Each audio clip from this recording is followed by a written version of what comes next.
Nerds International proudly presents. We want to take you on a quest for knowledge. One that will take us from ancient medieval fantasy across the far reaches of space to the distant future.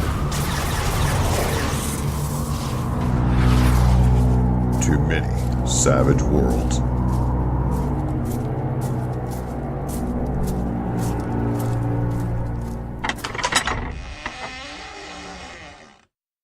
Welcome to this review episode of the Wild Eye Podcast. This is a podcast dedicated to Pinnacle Entertainment's Savage Worlds, aimed at beginners and veterans alike. Harrison, what's happening? I'm starting with you today, bro. You're looking svelte, even though I can't see you because you got no camera.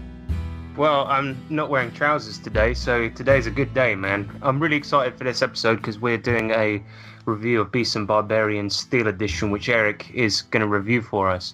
And you know why I'm excited about this specifically is because GRAmel have done something really interesting with this, and they've boiled the game down to only two types of player choice, and that's very bold. You can either be a beast and a barbarian, and they've done something else that's very bold and decided to make every page out of steel, and that might explain the shipping controversy. So I'm really excited about this one. Eric, how you doing, man? Good. I mean, I'm a big fan of what GRAmel does, in the RPG industry, so it's going to be fun. Nice. You and if you like that sort of high quality joke, listener, you're in for a treat with this one. It's going to be a roller coaster ride, so strap in. The last time I went out in public without my pants on, the government gave me a bracelet. Oh, that's kind of them. Mm-hmm. That's what I thought too.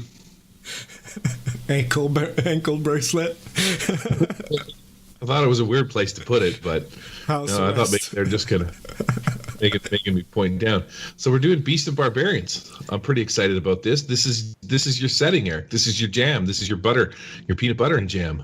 I know. That's my 50 fathoms basically. That's the one I get all giddy about. Yeah. Now, is it because there's half-naked women, sensual women, voluptuous sensual women in peril, or is it the greased-up, muscle-bound men in small loincloths that draws you to the Beasts and Barbarians Steel Edition? Yeah, definitely. Or is it giant gorilla cock?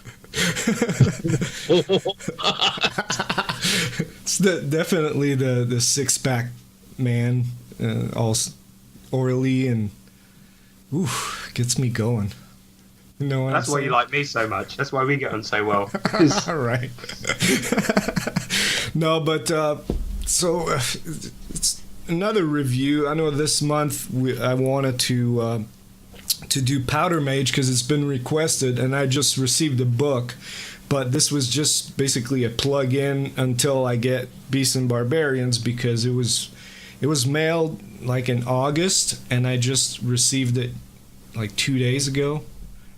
So October, beginning of October, it took like a month and a half to get to me. And I didn't know when I was going to get it, but now that I have it, that was really a review I wanted to do because people in Europe got it like over a month ago, and even Gary got it a while ago. I mean, it was reward for a Indiegogo campaign, and the people in Europe, especially in Spain, were quite brutal with what they received, and I wanted to see for myself, and I wanted to let people know what I think about it. Just like Gary said, that's my favorite setting. So, am I going to be more lenient, more kind than Spain has been, or am I going to be even more brutal? I guess we'll find out. And as far as a review goes, listeners, if there's something that you'd like us to review, just shoot us an email. If there's enough demand for a certain setting or book, it could be a companion too. We'll do that. If you're a publisher and you'd like us to review your product, well, contact us too. And we'll see what we can do about that. How about we just go to? I'm getting a bit chilly here. Let's warm up and go between the covers. Ooh yeah! Oh yeah. Welcome one and all to Between the Covers, the hottest and most greased up segment on this podcast. Yes, that's right, ladies and gentlemen, things are gonna get a bit weird in here. No, it's nothing sexy. Sorry, what? It's kind of where we talk about a Savage Worlds book from cover to cover. Like some sort of book club. Well, essentially, yes. Well, in that case, I'm leaving. Oh yeah. See you later. All right, so Beasts and Barbarians Steel Edition. So what is Beasts and Barbarians? Well, it is a low fantasy setting for Savage Worlds.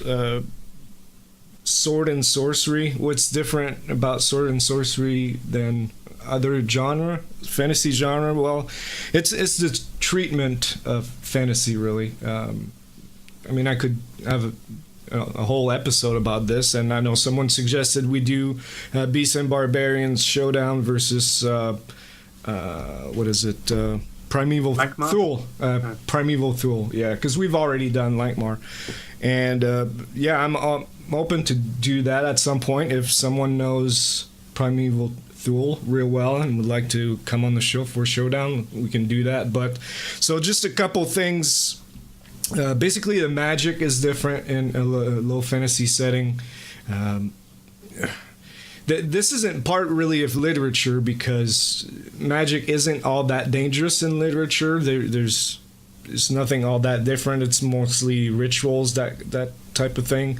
But one of the tropes in RPGs for sword and sorcery is that there's usually a price to pay when you cast magic. So in Beasts and Barbarians, if you're a sorcerer, you cast magic, you roll a 1 on your spell casting dice, something bad's gonna happen. I mean, you're gonna start looking really decrepit, ugly, mangled up, and then yeah, so magic has a price to pay. It could be for the rest of the party as well. I remember playing a game, Gary was in it, and someone cast a fireball or something, and yeah, fumbled it, and everybody around him got fried for 3d6 damage. That's just the price to pay. But I mean, we've seen that in other settings too, and it's a lot like Lankmar in that regard. That like I said, there's a price to pay.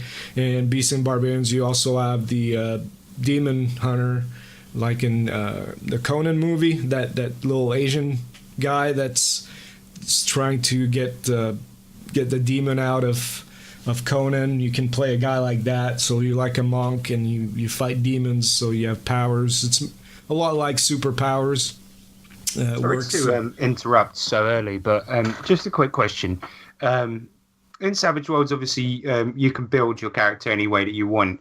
In this, is it quite restrictive then? Because you only have beasts or barbarians, swords. It says, but it's swords and sorcery. Is it swords or sorcery? Do you get to pick one or the other? No. And if you only have swords, do you have axes as well, or? Yeah, you can have spears too. Yeah. Why is it called that then? Well, never mind. It's just a name. Is the Steel Edition because we're in the time of steel? And what was the little Asian guy's name? Mackie or something like that. Was he the barbarian? He was the narrator, wasn't he? In Conan? Yep. And welcome to the time of steel. This is a story about Conan. That's that right. Guy? You got it. Yeah, who's Conan? Conan. So yeah, magic, you got that, and then the third arcane background is Lotus Master. So you're like a potion guy. You make poisons. You make potions, that type of thing. And it works a lot like magic in old D&D, where you make all your potions, your concoctions, you spend your power points, and then you're done for the day. You're done until you've actually used them, and then your power points come back. So you actually have to prepare your spells in advance. That's how it works. So magic's a bit different. Don't regenerate them throughout the day. Well, if you still have power points left and you have time to actually, craft your potions, you can make new ones, but you can't decide on the fly that you want to make this potion right now. It has to be prepared in advance. Quite cool. But it has special properties that depending on if it's a powder that you throw at people or something they have to drink. I mean, if they have to drink it or eat it, then it's more potent because it's more difficult to deliver. But if it's, it depends on the mode of delivery, and I think it's a cool arcane background for that. So that's, and also magic isn't. You won't find magic items going through a dungeon. Like there's 2 magic items in this room, and then there's a whole treasure hoard full of magic items. When you find one, it's usually quite potent, and it's got a story behind it, a curse or a prophecy or something like that. It can be a plot device for a whole campaign, basically. That sounds lame. No magic items? That stinks. I like it. I've always been cheap about that, so that's why I like it. I don't have to feel bad about I don't have to feel bad about not handing them to players. I can always blame it on the tropes of the genre. When did you get to be such a chintzy DM? That's what I want to know. Always. Nice. So the Fireball game that you're talking about, I was just thinking, that reminded me of something. If that was the game from Matt Stark, was it not? That if we had been playing rules had written, we'd still be like 6-inching it through the dungeon? No, that was Matt Stark's game, yeah. The one I was talking about, it was another one. But yeah, that was just Matt Stark being Matt Stark. I don't think it's part of the rules. That was him being a dick GM. And then other differences is religion. Usually in fantasy, you can be a priest, and your powers comes from praying, and they're given to you by your god. But in Beasts and Barbarians, the gods are silent. They don't listen to you. They don't give you any power. You could be a priest and perform magic, but the magic comes from you studying actual magic. It doesn't come from your god. So that's one major difference too with Beasts and Barbarians and the source and sorcery style in general. And then finally, campaigns. The goals of campaigns or adventures are usually quite different in Sword and Sorcery. Instead of saving the world, while in Beasts and Barbarians you seek revenge on your slave master from when you were a teenager or a child, or you just want to acquire a lot of gold, but you don't save that gold, because after the adventure, what you do with whatever treasure hoard that you got in a temple or whatever, while you go back to the town or a city, and then you blow it all up on good food, good wine, good women, and entertainment. And then once you're out of money, then you go back out and you go adventure again, so you can have more money to party. Man. Is that a setting rule? There is a setting rule for that. It's called the after the adventure. And what you do in Beasts and Barbarians is that, after the adventure, you can decide to draw a card, and this will be an event, something that happened to your character while you were carousing. So carousing is a big theme in Beasts and Barbarians. So it could be that you got so drunk that you got beat up in the back of the tavern, and you lost an arm, or you got a new enemy, that type of stuff. This sounds absolutely depressing, man. You go out, you kick some ass, you get some treasure, you come back, you get wasted, and wake up armless. Yeah, I mean, then you go do it again. Yeah, then you go do it again, because you can also gain benefits from it between adventures. You can gain some allies, some like your fan club that likes to follow you around because you're a party beast. So you got new buddies, and then they go out on adventures with you, or you gain. Let's say you played dice and you gambled, and during the game you won a map, a treasure map or something like that, or a key to a temple, and that becomes like a new story seed for the next adventure. And I've done that, and it was quite fun because we just finish an adventure, and one of the guys say, "Okay, I'll draw a card," and it turned out one of them got an ally, a follower, and the other guy got like a hint to another place to go to get some more treasure, and then we just kept going from there. So it's different. You're not saving the world. You're out for yourself. The campaign arcs are your character arcs, basically. It's more driven by the characters themselves than by their willingness to be heroes and save the world. They don't really care about that. And as a GM, I find that very how can I say that? Cathartic. Yeah, it's like, because yes. I guess a lot of times you're having to think up these big grand plots, and it seems like in this, you as a GM can just sit back and the players can go, hey, you know that guy from that adventure from last time? Let's go and mess him up, and then there you go. You've got a plot there because they're going to behave in barbaric ways. Am I right in assuming that? Yeah. You don't have to worry about villains and big plots for your adventure. I mean, there can still be villains in there, and you put them in there, and if the players take the bait, that's great. And then because you could have like the whole thieves guild after them, and then they become recurring villains. But if they don't like that villain, maybe they're just mad at the shopkeeper that sold them crappy gear, and they want to get back at him or something like that. And turns out the guy's actually a sorcerer of some kind, and he casts a curse on them instead. It's that type of plots that you get in what I call a typical Beasts and Barbarians game. It's about revenge. It's about the characters themselves, not the gear they have. It's about them and how they can overcome challenges and obstacles. I'm already sold. This sounds like a lot of fun. I'm just wondering if this Steel Edition was shipped with antidepressants.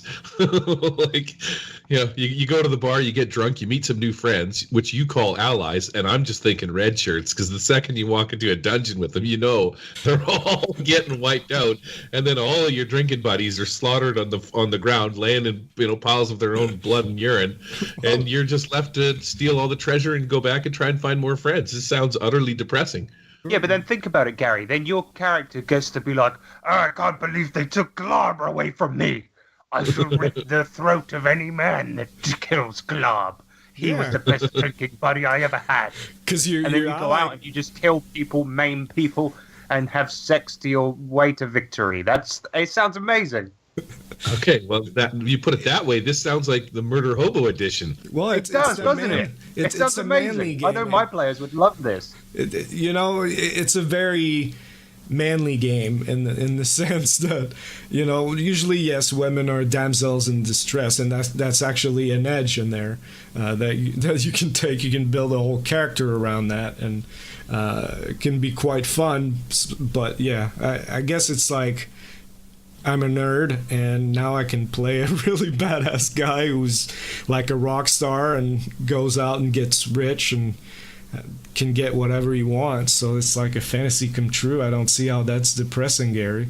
Isn't that the life you'd like to live? I live that life every day, dude. Yeah, right. Yeah, exactly. I was going to say that. For me, fantasy games are about escapism, and this is very similar to my own life. But I can see why you would like it, Eric. Fair enough. So yeah, that's it in a nutshell. I mean, that's the genre, and basically with Beasts and Barbarians, you take Conan, you take Elric, and you take Langmar, and you shake him up and you get Beasts and Barbarians, and it's really fun. That's why I love it. Now, what's new in Steel Edition, because this game started out as just a player's guide in 2011, I think, for when it first came out, and it was so popular at the time because there was only one other sword and sorcery setting for Savage Worlds, that was Legends of Steel, and so that one took the Savage Worlds community by storm. And shortly after that, because it was so popular, they released the Golden Edition, which had a GM section to it, and this was it's a pretty good sized book, and nice cover. The first cover was really bad, and then they commissioned a great artist to make a new cover, which was much better. And then Chimp one. Yeah, the one with the giant ape. But the first one was also a giant ape, if I recall correctly. But it looked like it was drawn by a 5-year-old, basically. And so, yeah, they made a new one. The interior of the book was all black and white, but the illustrations were great, even in black and white. It was more old school style. With some really great artists again. I think it's Tomasz Turek. I don't know how it's pronounced, but same guy that made the covers for Superpowers Companion and the Sci-Fi Companion. So, really great artist. So yeah, then 5 years later, they decided to make a new edition, this time in full color, even the inside, and then split into 2 books, advance the timeline 5 years. There was nothing wrong with the meta plot in Beasts and Barbarians Golden Edition, but in the Steel Edition, they put it right in the middle of like global war. Basically, every country is at war with someone else, so there's a lot more going on. I guess the political climate. Golden Edition was nice, the PDF, because it had bookmarks, but the new books, they don't have any bookmarks in the PDF. That really upsets me. It really makes it difficult to get around a PDF. I mean, if you're going to make a PDF, just make it right. I don't know.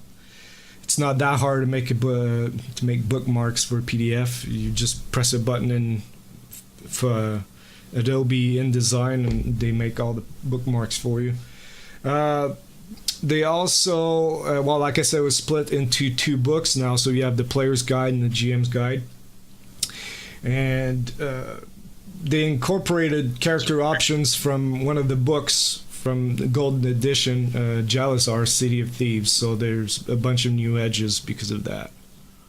Are you not a fan of the full color split into 2 books, the Players and the GMs? Oh, that's fine by me. Yeah.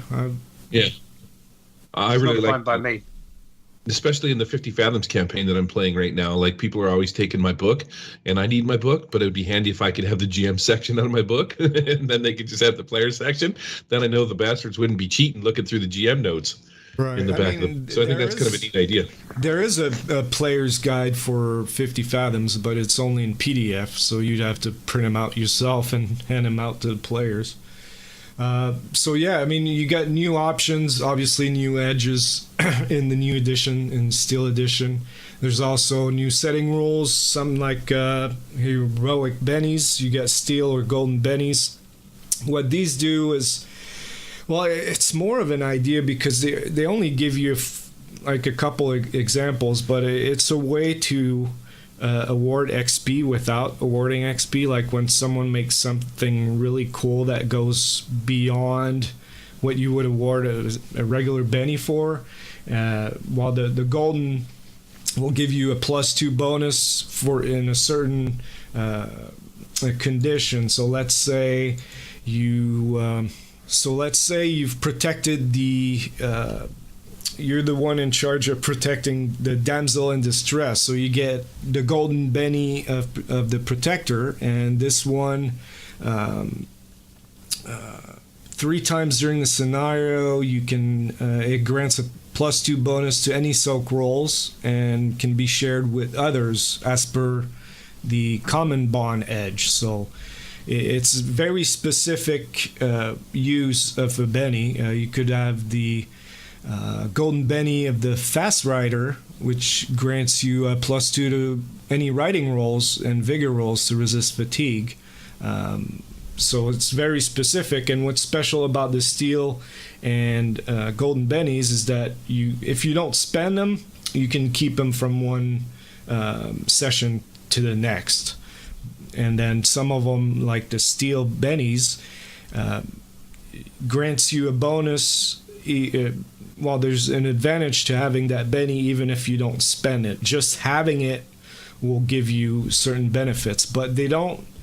I mean, they give a few examples, and I've named 2 out of 4 of them that they give. So it means that the GM has to do some work, and that's something that, I mean, I've played it with Steel Edition, but I didn't really bother doing that. I mean, I like the idea of it, but it seems like more work, and I'm lazy, and Gary knows it. This one was written. Any changes with Black Edition? No, because that was released like a year ago. The PDF, we got the PDF like a year ago or almost. So they didn't know. There was no way for them to update it to Adventure Edition yet. It still uses the deluxe rules. So the way I see it is this, right? If a player does something that's like unbelievably cool, like usually you're handing out bennies when a player does something cool, something daring, or in the case of this game, it will be something like barbaric daring or like action orientated or something like this, right? But then if somebody does something that like really gives the table pause for thought, or some really great role playing that makes everybody at the table go whoa, then you give them the golden benny, right? Yeah, or maybe like a certain goal within the adventure. Okay. Yeah, something like that. Then instead of in other games, you'd award XP just for completing this side quest or this part of the adventure. While instead, you could give a golden or steel benny. Understood. So would you give the golden benny out? Say like your adventurer is cruising along the river Nile and he finds this baby in a basket, and then he carries it onto this adventure and protects it the whole time. And then as he comes across the the giant bad monster at the end, he realizes that he forgot his sword back where he picked up this baby from, and then he like rips the baby's legs off and jams it into the neck of this horrible beast, and that's how he defeats this crazy monster. And then he goes gets all the loot and goes and gets drunk. You give him a golden penny for that? I would. Why are you looking at me like that? Eric, that's a barbaric move, man. No, you got to understand. I think Gary understands this setting better than you do. I was good with it until he went on with the ripping a baby leg off to use as a weapon. But yeah, okay then. All right. How about this then? How about this? As an alternative, Eric, how about this? Just because we need to spitball ideas here, because we're trying to understand the setting. How about this? The guy drops his sword, it goes down the river, he looks around, he realizes that there's no weapons around, so he runs into a neighboring village, grabs a baby, and uses it as a club. Is that okay? All right then. So moving on. What are you saying? Any races you can be in this game? Never mind the elusive golden benny that apparently we're never going to figure that one out, I guess. Nope. Great for you, Eric. Crafting rule. You can make stuff in this game. I always like it when you can build things. Yeah. Small improvised weapon. It works. I mean, you could be like a swordsmith or something like that, and they have rules for it. It's basically a dramatic task, but instead of always needing 5 successes, if you get 3, you craft it all right. It's just that if you go to 5, you can add more to it. It can be a better craftsmanship, giving you more bonuses, or the item could be lighter or that type of thing, cost less or more durable. Now, what's this going to do to the baby? Yeah, I was going to say, would I get a golden penny if I took the baby's heads and made like drinking steins out of them? Sure, just to shut you up. Why are you so mad? What? This is a setting about barbarians. They do this kind of thing. If you want, we could stop saying baby and just say, I don't know, enemy. But we all know that what players are going to do, man. We know what they're capable of. You could say Portuguese people instead. How dare you, Eric? That's racist. I love the Portuguese. I would never say that. No, you don't. God damn it. This isn't even set in Portugal. Gary, what's wrong with this guy? I don't know. I think we should have done this without him, to tell you the truth. Seems a I little bit. agree. You We guys seem are to know brutal. more about it. You guys are so brutal. It was a bad idea to invite both of you. All right. Yeah, no, races, it's only humans, human-centric, because, well, it's part of the tropes for sword and sorcery. Usually it's just humans. But you get bonuses from being from different regions, right? Am I right? Yeah, in they're called saying that. they're called cultural edges. So depending on which culture you're from, it could be there's a culture that lives like in caves and worship ancestors, while they can get the ghoul-blooded edge, which means that while undead don't really attack them unless they're attacked first, and they also have a stronger constitution, so they recover from their natural healing is sped up. So where you could be from Ivory Tribe, man, where you're good at riding buffaloes. You can ride buffaloes in this game and have a spear and be a buffalo rider. Sweet. Right, so you got there's still a variety there with character options because of the cultures.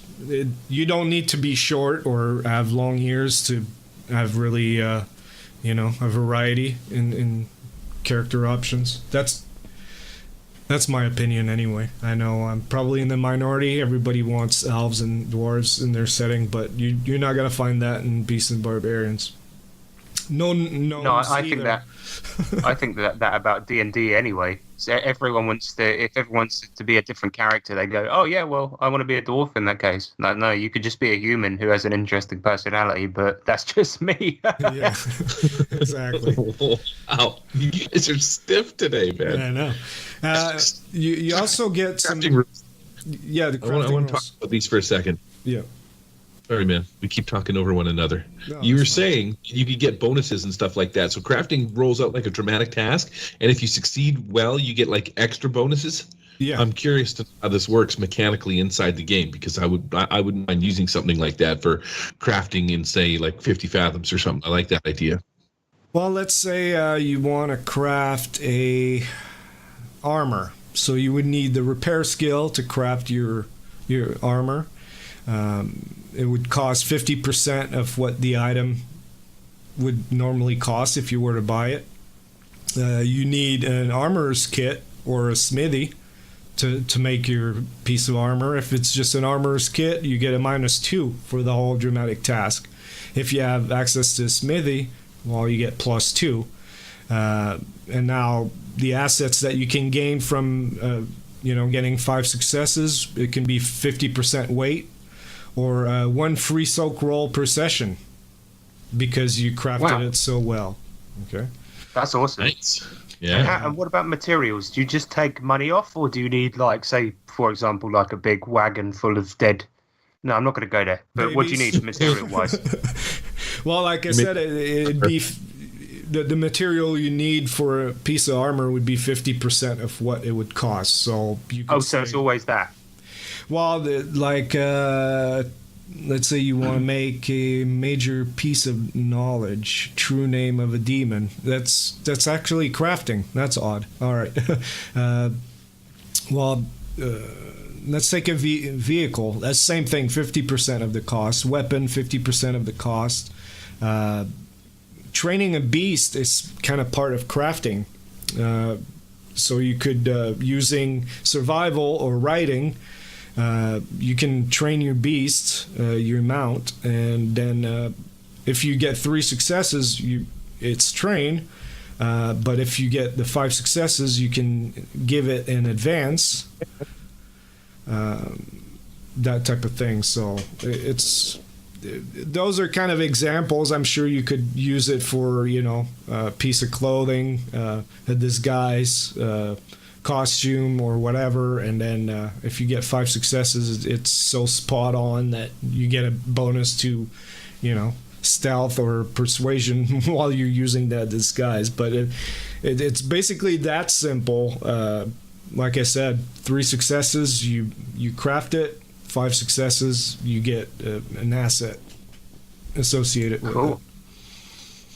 Nice. I'd like to make a magical padded loincloth that made my junk look bigger than it really is. See, you would need probably 5 successes, and you got it. Otherwise, I think you'll make I- it look smaller. Yeah, Right? I probably need 10 successes. Know what I mean? 10. Yeah, in your case, yeah. So yeah, they also have an expansion to the mass battle rules. It's big. I mean, it works the same way. It's just that it's more crunchy, I would say. Like how it works is you get battle values instead of tokens for each size. But every type of troop in your army has different values, and then you just add up these values, and it gives you the value for your whole army, and that's what you use to compare the tokens in the mass battle. Because the one with the most tokens in mass battle rules gets, well, the most troops get 10 tokens, and then the other guy gets a percentage less than that. But there's no way to really determine, are these archers more helpful than this cavalry, that type of thing. But in Beasts and Barbarians, every troop from every culture, from every army, every mercenaries have their own values. So you just add all of that up, and it gives you a value. So it's more bookkeeping, basically, but more detailed that way. But yeah, Cool. That's basically it. Then they also give narrative techniques. Basically, it's like an expanded. It's an expansion to character creation where you work with the GM to give him like a hook for your character, something they'd like to accomplish. And this goes back to me explaining earlier that campaigns are more about the characters, and for every step of the way that they get closer to their character arc, they get certain bonuses or bennies, those bennies that we talked about, golden bennies, steel bennies, that type of thing, right? Which it can be helpful. Again, I read it and I'm like, it just seems a bit much, a bit too much. Because one of the beauties for me of Beasts and Barbarians is that it has very few setting rules and changes to the rules. Basically, you get the blood and guts one where you can actually spend bennies on re-rolling damage. And then after the adventure thing, which doesn't really change the gameplay, it's just the downtime. But the rest is just like running vanilla Savage Worlds, which I like. And then, finally, I mean, there's a lot of really little tweaks in there, but this is like I'm telling you what the biggest changes are, really. And then a new adventure. So in Golden Edition, you had an adventure. And then this one they gave you a new one, which looks pretty cool. Let's expand on that, because I'm actually got some more questions. I got a sheet of tokens. I got a battle map that came with it, some artwork and stuff like that, but lots of tokens. But the adventures that you're talking about, I got 3 of them, I think. One's called Troll Hunt, the other's The Soul in the Water, and then one's Enya's Song. And then you've got the Lost Scrolls of Dominion, which is actually like 3 small books. I guess it's part 1, 2, and 3. Have you read through those? Well, those were actually included in adventures for Golden Edition. They just extracted these.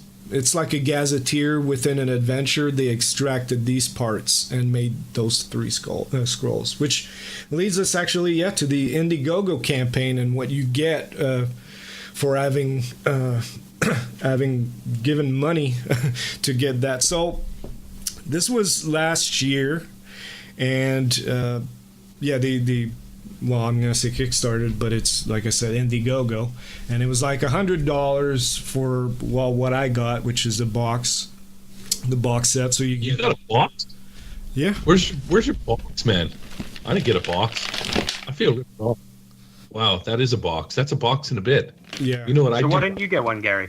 I don't know. I thought I got the box set, but check this out. On the Soul in the Water, the lady's got 4 boobies. Did you notice that? I noticed that. Because I didn't get this, but I'm seeing now, right, that well, we're going to go into the differences between gold and steel, right? But gold is really cheap online now because of this one coming out, so I'm going to get that one, blood. God, it's GRAmel. No, sorry, GRAmel. That is out of order of me to say. So right. everyone buy Steel Edition. It is great. Do not go and get the second-hand gold ones at the moment because that would be wrong. Well, Eric, didn't you say that gold was for like novice and seasoned? No. And then steel was no. No, you're thinking of Shine Time. And here's the thing. I mean, I'm a big fan of GRAmel, and I went into this because, well, usually I just keep to digital format because that's mostly what I use. But because I was a big fan of Beasts and Barbarians, I'm like, this is like a collector's box, right? I need this, and it was like $100. And then shortly after that, there was another campaign for a GM screen for like $20 or $30, and it included shipping and everything. So I went ahead with that, and it was due in December, and I just got it in October. So yeah, there a lot of things went wrong. Wow. Basically, GRAmel, Is it a nice GM screen? Was it worth the wait? Yeah, I quite like the GM screen, and the thing is, so GRAmel hired a company in Poland to take care of the printing of all that and shipping of all of it. And apparently during this process, they weren't happy with the paper quality or cardstock quality of some of this stuff, which delayed everything by a lot, which they were really sorry for, and they gave us some free PDF to keep us happy during all that, and then of course the shipping process. So I mean, this is going to be a bit weird because it's kind of an unboxing, but nobody can see what it is, but I'm just going to describe everything I got. And I have to say, when I saw everything that I was going to get, I knew what I was getting into. I mean, it was a lot of cardstock stuff and, posters and black and white booklets like Gary talked about. So I knew this was what I was going to get. But there are a couple problems with it. And I know I'm saying that now, and you guys are probably like, wow, the campaign is over. I can't get it anymore. Well, apparently GRAmel wants to sell this box now. But they already said that they wouldn't use the same printer that they did. So, I just want people to know about it, even though it probably hurt GRAmel quite a bit. And I'm sorry, but I have to do this for you guys. So, wow. Hey, I wonder if I can get just the box, and then I would have the box too. And I don't know. I was always under the impression that you liked PDFs because the books were too heavy. So did you have to get your wife to carry that box set in? Because that looked pretty big. Because of his weak arms. His weak nerd-ass wizard arms. My noodle arms.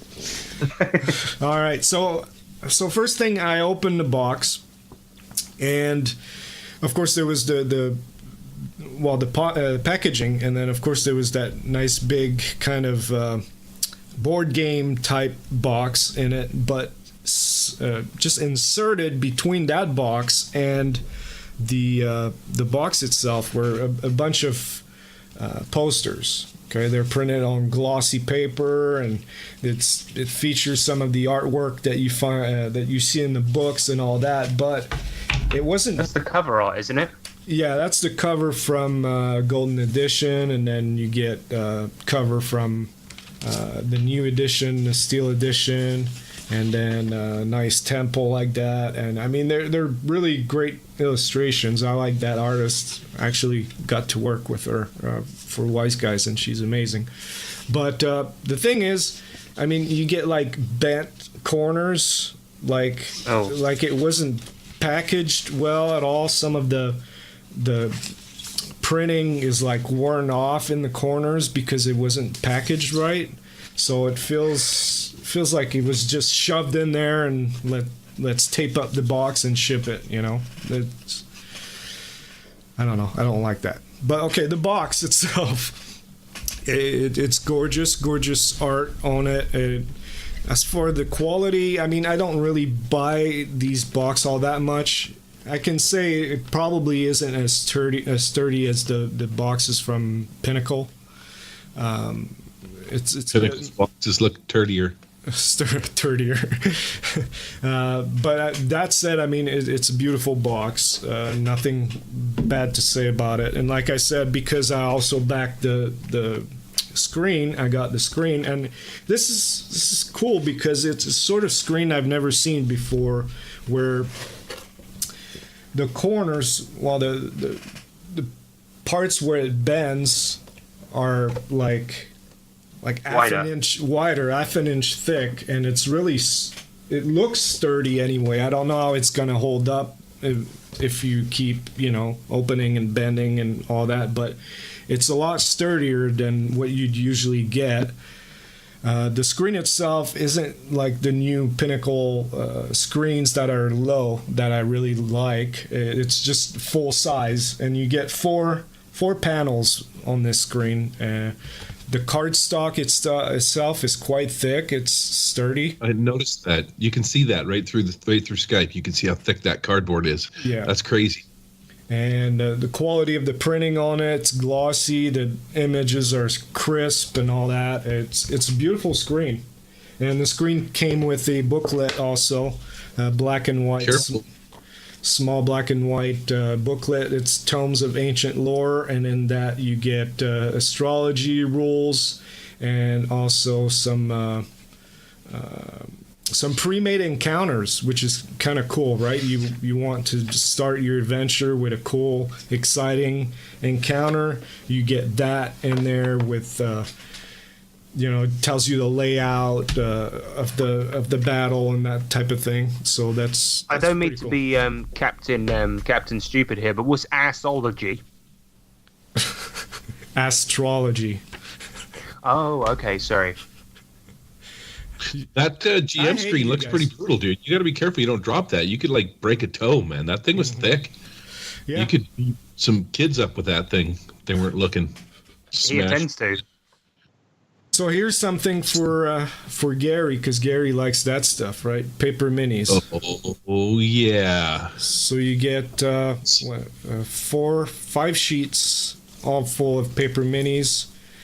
Of course, you have to cut them out yourself. But the nice part is they're square paper minis, so I mean, cutting them out would be actually relatively easy. Yeah. And I do have a GIMP, whatchamacallit thing that I can make you some sweet bases. You can put custom art for the bases. And if you look at the way that those paper minis are, because I'm kind of a paper mini pro, not that this is the paper mini podcast episode, but you notice the little flaps on the bottom? Yeah. So when you fold them in half and glue them together, you don't glue those flaps, and then you could make a little standee that those flaps would slide in, and then you'd have some sweet ass color. Yeah. I mean, they're nice. So I don't have anything bad to say about these. They're cool. I was expecting maybe thicker cardstock. It's mostly really paper. Cardstock would have been nice for this, but... If you ever plan on using them, Eric, what I suggest you do is just go to the dollar store and buy some of that roll-on laminate stuff before you cut them out. That would be the way to go. It'll thicken them up and stuff too. Make them a little more sturdy and waterproof at your table. If they're straight paper, man, they're going to absorb any kind of pop, beer, spit, whatever. Spit. Paper mini pro, dude. Oh, you know what nerds are like, Eric. They're spittling all over the place, yelling, "Make it missile!" Right? That's right. That's spells. Yeah. Then Gary mentioned them. You get the Lost Scrolls of the Dominions. Basically, they're, like I said, in Golden Edition, they had all these adventures, and like the last part of the adventure was like an expansion to the Gazetteer. So more information about certain regions, organizations, that type of thing. So you get all these in nice little booklets. I mean, it's all black and white, so basically I could have just printed them out myself, but it's nice to have them like that. The only problem is, okay, you get to number 2, you get 1, 2, and 3. Then you open up number 2 and you read And it says, in this booklet, you'll find a collection of the books of lore from Beasts of the Dominions and the Remove Long Adventures for Beasts and Barbarians. In particular, you'll find extensive lore on Fallen Karen, demons, and bonus content. The problem is, in this book, that's not what you get. You get Northheim, and you get Iron Mountains. So what the hell happened? I don't know what happened. Like, the first page isn't... they must have swapped pages, or maybe the layout guy goofed up. So number 2 and 3, they're just swapped. You get the wrong stuff inside of it, which isn't that big a deal, but when you pay that much money... Couldn't you just pop the staple out? Switch the pages? You're a master crafter now. I've seen your work. Yeah, I'd have to read and double check, because I think... Because that would be the first page, right? And if I read the last pages, which would be the same sheet of paper, I think it's it's different. So no, you can. I just looked. You couldn't swap. It must have been a layout issue there. So those are kind of not that good. That's all I'm going to say on that. Not good enough. Then like you said, 3 adventures. Those were like stretch goals for the campaign. And there was a big controversy with the soul in the water. Gary just mentioned the lady with the 4 breasts there, the 2 sets of breasts. See, that wasn't a controversy, was it? So at first, they were uncovered. And then, and then some people, hypocrites, I would say, that were all, I don't know, they were freaking out over that. So you're telling me that this is a setting about barbarians, right? Where people live in the wilderness, right? And they live in nature. And some people are gonna have unclothed breasts, right? And then, shock horror, a cover has some unclothed breasts on it, and people are like, "Oh my god, this is the worst thing I ever seen." Is this what happened? Right? Yeah, basically, what happens if my kid sees that, or that type of thing. But I mean, oh my god, this is part of the aesthetics. This is part of the tropes.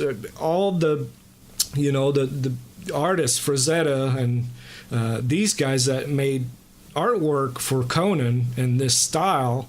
This was the style. I mean, you don't go to Italy and ask people to cover up, those statues, right? It's art. And so people complain, and they had to change it. They covered up this, and she's a demon, so she's not human. She looks human, but she's a demon. So anyway, that's what happened. You get three nice adventures in there. Again, those booklets are black and white. The PDF version is full color. Amazing artwork. It's just a shame that they had to change the cover because some people are prudes. You know what they should do, right? I think we figured it out here on this podcast. There's obviously issues with this box set, right? And the biggest glaring one being that they've covered up the demon webs. Okay? And so what they should do is release an edition with the proper artwork intact, and just say no to the people that were offended, and they should release Beasts and Barbarians Wabby edition. Naked with the wabs edition. Intact. Naked edition. Yeah. And then all the artwork, every single piece of it, has a penis, a bum, a boobie. Every piece of it. You know what you could do, Eric, is you could just draw it on yourself. I mean, right? Yeah, just stick a post-it note over it and then draw it. All you got to do is store, get some of that whiteout stuff, and just white out the clamshells that she's got, and just draw on your own little boobies. No, I'm not that good of an artist. All right, moving on. The map. So the map itself is gorgeous. That artist now works for one of the big companies, one of the major companies, because of that type of work that she did.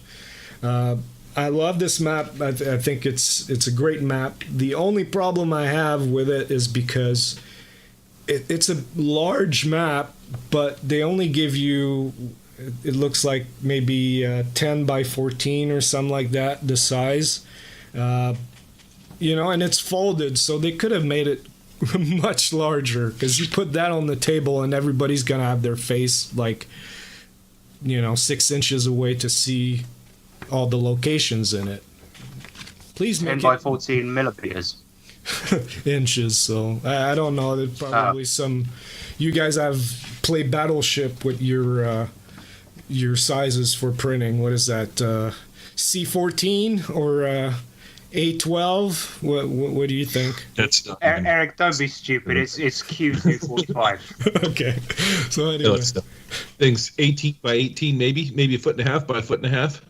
Even smaller than that. Who cares? I only do theatre of the mind. I've been the map. No, Unless it but- had boobs on it, in which case. This is why theater of the mind sucks. All right, moving on. Dice bag and dice. So, it's all right. It's just a normal material, kind of not even canvas. I think it's polyester or something like that. It's a cheap bag, I have to say. The dice, they're purple. I don't know what purple with Beasts and Barbarians mean, and then you have a red one with the Beasts and Barbarians logo for the wild die. The dice are nothing special, really. I could have gone on ChessX and ordered the same dice, basically, so there's nothing special there. Was a bit disappointed by that. To be fair, it's the same for all the Pinnacle ones, though. I mean, you always get it. They're crappy anyway, most of them, except for the wild die. You get a nice wild die, and then just a set that's basically meaningless. Well, they don't have any weight to them. They're really light, so it tells me that they're really cheap. This is what you got to do, Mr. Crafting Man. Seems how you like your Beast and Barbarians deal. Just go down to like a butcher and get like an animal bone, and then you can sit in your backyard and whittle yourself some of your own dice made from real like animal bones. Right, Do you know what, Gary? I was going to say exactly the same thing. That really annoys me. Yeah, but that's the thing. I paid for this stuff, right? Do I have to pay them so I can go to the store and make my own? No. No, but Eric, most butchers will give you bones for free. Mm-hmm. I agree. Hey, that said, on the issue of the dice, though, really, what is the problem? Like, the dice just feel cheap because there really is only 2 dice companies that you can go to. Like, I don't know, do you have a set of dice that you can compare that to that you think is a good set of dice that has some nice hardy weight to it? Like, I'm kind of missing the point here. And that's a serious question. Like, because you only have ChessX, and what's the other one? There's Game one other. Science. Yeah, there's quite a few companies actually, but yeah, ChessX is the most popular. I don't know. I mean, No, but I know exactly what you mean, Eric, because I've got a couple. For example, the Game Science dice that are light as hell. Or if you've ever thrown, for example, casino dice are lighter than usual ones, right? And they do feel a bit cheap. But yeah, like that, for example. Yeah, they just feel a bit lighter than my other dice from ChessX that I had. I mean, they're all right, but I don't know. I was Probably wear down after a while. I was expecting something a bit cooler. I don't get the purple reference there for Beasts and Barbarians. Gemstones or something like this? Yeah, I mean, it was like $100. All right, the cards. So, well, the dice were $100. Jesus, Eric. So you get 2 decks in this. What? All right. Decks. Okay. Oh, okay. DECKS. All right. So these look like they were hand cut because you look at the corners and some of them like have excess cardstock on it around. Oh, yeah. Okay. That's blatant, obvious right through the camera. Oh man. And like, if I were a card cheat, like in Vegas or something, I could. It's like the cards are marked, basically, because they're not even. The cardstock itself is not coated. It's not like Bicycle with like some plastic on it that really makes them strong. It isn't even like OBS from Drive-Thru RPG where it's good quality. So now I try to shuffle this. All right, so you know what? When you split the deck in half, and then you put the cards down and you flip them, and then you just go ahead and shuffle. Okay. So they don't shuffle all that well, and look what it did. I mean, they all bent just from me. Sticky. Yeah. Just from me doing this. Okay. So they're not usable. They're garbage. Cheaptacular. That's garbage. Well, that probably explains why GRAmel was so choked with the company that they used. Yeah. But they still sent them out anyway. And that's after trying what are you going to do? They tried like 3 different places, so I can only imagine the first one how bad it was. I mean, the artwork, the design on these cards, there's absolutely nothing wrong with it. I mean, they look great, the artwork and everything, the design, but the cards themselves, I can't use that in a game. They're not usable at all, so garbage. They look a little sticky too. Like, have you tried shuffling, or not shuffling, but dealing them? Like they look like they stuck when you tried to shuffle them together. So I'd imagine like trying to deal them, they'd be like super sticky, and you wouldn't be able to like sort of toss them where you wanted them to go. Right. It's like if you ever printed your own cards and then tried to shuffle them. Basically. Yeah, horrendous. Yeah. It's like they were hand cut and they're not straight and everything. Then, like Gary said, a bunch of little tokens. So they come in those sheets. Okay, and then they're punched through. They're tokens. They're the bennies, golden and steel bennies, and you have like wound markers on it. But I opened the box, and it's like maybe 60% of them were already punched through and all down the box. They were inside the card decks. They were inside other books with the dice and all that. So I don't know. To some people that might seem like a big deal, but for me, I'd want to keep them right up until the moment I use them. Yeah, I would have a tendency to have a bit of OCD with that too, which I did, because mine didn't come in a box, but they did come in a bag. And when I opened the bag, they just like everything flew out of the shipping bag that my stuff came in. Yep. And then you get, if you look at the sheet, it's like you see the printing like test thing, the color testing for the print at the bottom of the sheet with, I don't know, that's kind of weird. It looks so unprofessional, man. Yeah. So, I mean, it's no big deal, because at some point you're going to take him out of those sheets, right? And maybe put him in a dice bag or in a box or whatever. But what if you're buying it to collect it and you don't want to use those, you want to use your own bennies but want to keep those intact? I mean, that's a fair point as well, right? Yeah, I mean, they're all out of that, and it's, yeah, like you said, doesn't look very professional. Not everybody wants to punch him. They might just want to photocopy him and then make their own ones to keep the originals intact or whatever. Yep.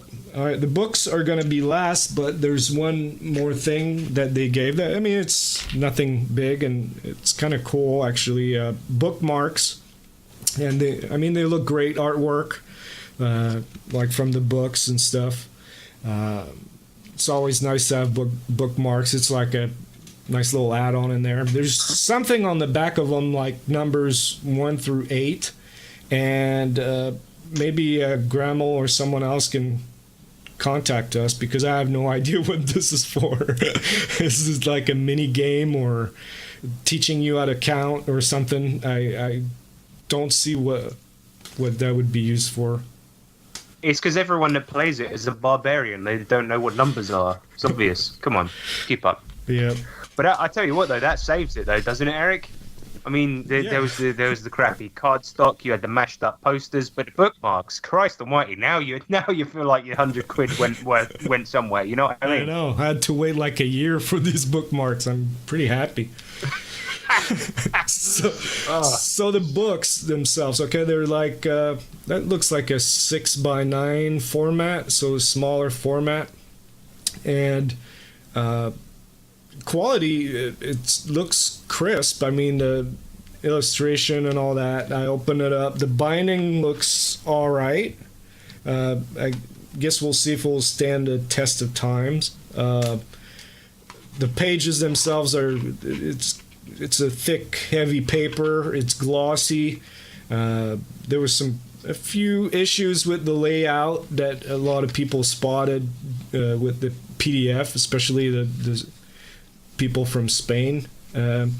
Mainly it's because some headers are white and with no like stroke lines around it, and some tables are white, but the background, there's like a parchment paper background to this, and because it's white, there's a couple tables in there that you can't read it because it's white on background, so you can't read it. They pointed that out in PDF phase, but apparently GRAmel thought it was more important to cover up 4 boobs than fixing a table that you couldn't see in the book. So there you go. That's my little poke there. But I have to agree. I think we should have Umberto come on the show when you release Wise Guys. Well, Umberto. Have you seen the artwork for Wise Guys, though? It's got boobs all over the place. Yeah, I mean, Umberto wrote the book. He's got nothing to do with the production of this. I have nothing bad to say about him because he's very talented writer, and the content itself of Beasts and Barbarians is top notch. I've got nothing to say about it. But yeah, the production. I mean, these books, when I looked at them, some of them have like marks on them. I had to wipe off some type of powder residue all over these books, the covers. I don't know what that is. Maybe it was powdered mage. Maybe anthrax or something. Maybe I'll die soon. But yeah, that's... I mean, wipe off the books, guys. Or be careful with them. It looks like they were... What were they doing on it, though? What, snorting coke? I don't know. It's like they're like... pock marks. The corners are banged up a little bit. No scratches, but it looks like, you know, they were on the table and let's just shuffle them, or be like, you know, like Bilbo, the movie The Hobbit, when the dwarves are doing the dishes at the end of the meal and tossing the plates and stuff around. Maybe that's how they packaged those boxes. You know, they were just tossing books left and right and putting them in boxes. I don't know, but so overall, I mean, I wasn't expecting something spectacular. It's $100 for a heavy box like this, full of goodies. I got exactly... So I know you're doing this review. I know you're doing the review. I know you're leading it, but shut up for a minute. Because considering all the errors that you've seen with it, do you think that, considering these problems, is it worth buying Gold Edition, considering? I would say you can buy Steel Edition, but just buy the books. Don't bother, unless you're a really big fan or collector. Don't bother with the books, the box. It's not worth it. The cards are crap. The dice you can do much better. The booklets you can print them out from your PDF yourself. That makes sense. I mean, yeah. So it's not the setting, excuse me, or the material so much that you're complaining about. It's just the production value of the material that you got, like the quality of the books, the paper, the stuff that came is just kind of junk. It's kind of low rent, but the material itself and the writing and the story and the narration and the way that it's put together that way, like is really good. Like the setting stuff is for you, it's worth it. It's just this part is kind of, it's like buying a car that's got a really good engine, but it's been like through a crusher. You know what I mean? Yeah. The guts are good, but the exterior's a bit dunged up. Yeah. So how much is Steel Edition at the moment? I don't know.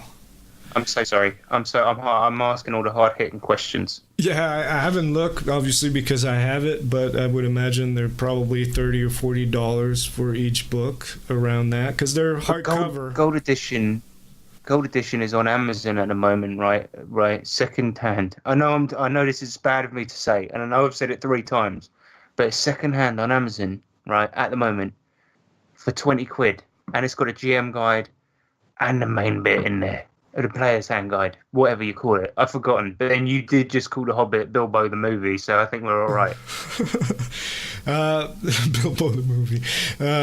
Well, I mean, there's nothing wrong with Golden Edition. I played that edition for years, and so basically, what you're asking me is it worth getting Steel for the content, or are you all right with Golden? And I would say, yeah, if you haven't already played it. If I wasn't a big fan, if I didn't want to collect this, I would have stuck with probably Golden Edition. I don't think all the upgrades, the cool stuff that they added in Steel Edition really makes the game better. It just makes it crunchier, and this was basically why I love Beasts and Barbarians so much. There's not a whole lot of crunch. Now they have added a bunch of crunch in Steel Edition. That said, the books are gorgeous and illustrations really crisp. Whoop! It cracked a little bit when I opened the book. Yeah. Uh-oh. Some pages are going to fall out. That Polish glue, man. Worst in the world. No, but and the thing is, Piotr, if you open old Savage Worlds book from Pinnacle, Piotr has been doing editing for them since the beginning, basically. The guy knows everybody. He's got extensive contacts, so I have a hard time understanding how he could pick such a crappy company to make his product, to produce his product. Granted, I think it's fairly obvious, Eric. There was a lot of powder in that box. So, you know, the Detective Harrison solves the case. Wow. I want to say that was a joke. I'm not accusing anyone of doing cocaine.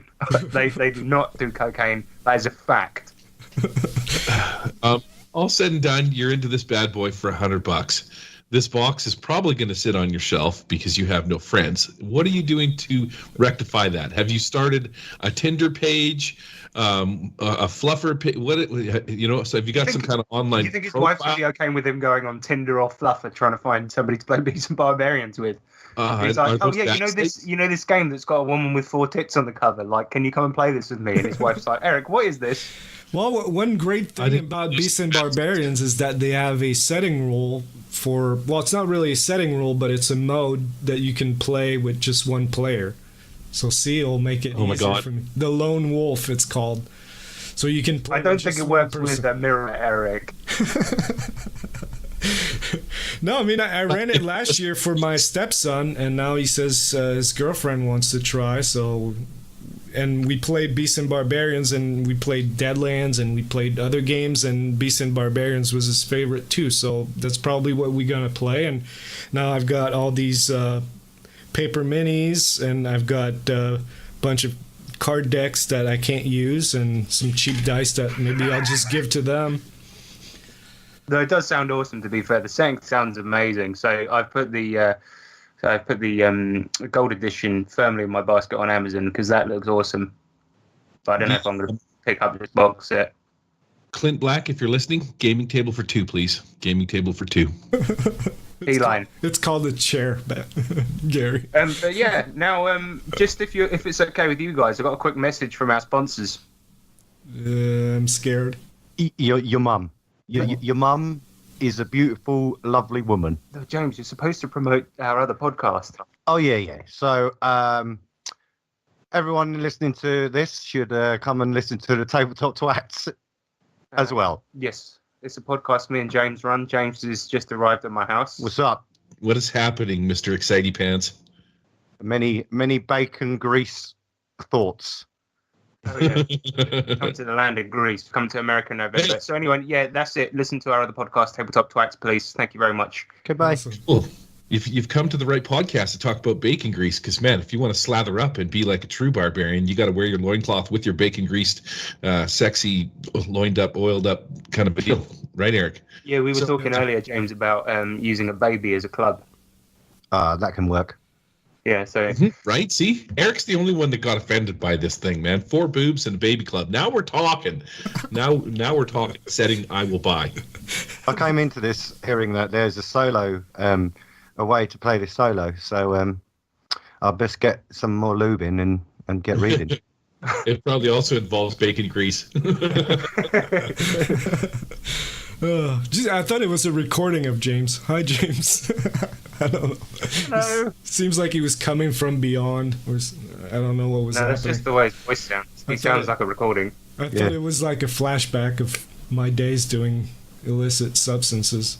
No, that's just the powder from inside that GRAmel box. Oh, it's getting to me Just now. burst up into your face. All right, so yeah, I'll say this to GRAmel. Good luck with what's next. I know you have a lot of projects, and hopefully next time you maybe listen to some of your extensive contacts and pick a good printer for this stuff, because it just didn't do the content justice. But yeah, I mean, it's not that bad. All right, thanks, All right, guys. well, thanks, guys. I'm so sorry about everything I said and did during the episode. I'm not.